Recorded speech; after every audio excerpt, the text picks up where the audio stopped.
Hinagupit at itinapon sa bilangguan sina Paul at Silas.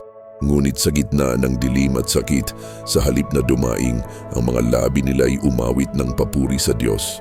Narinig sila ng ibang mga bilanggo, isang awit ng pag-asa sa kawalan. Bigla, nayanig ang lupa sa isang malakas na lindol. Ang mga pundasyon ng bilangguan ay umuga.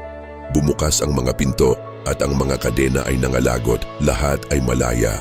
Ang bantay ay nagising at takmang magpapakamatay, ngunit sumigaw si Paul, "Huwag mong saktan ang iyong sarili." Narito kaming lahat, nasaksihan ng bantay ang kapangyarihan ng Diyos at naniwala.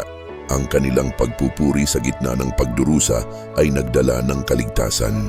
Gaya ng sinasabi sa Gawa 16:26, "Suddenly there was a violent earthquake." Ipinapakita ng himalang ito na ang pananampalataya ay kayang magbukas ng mga pintong imposible. Huwag kalimutang mag-subscribe para sa iba pang kwentong tulad nito.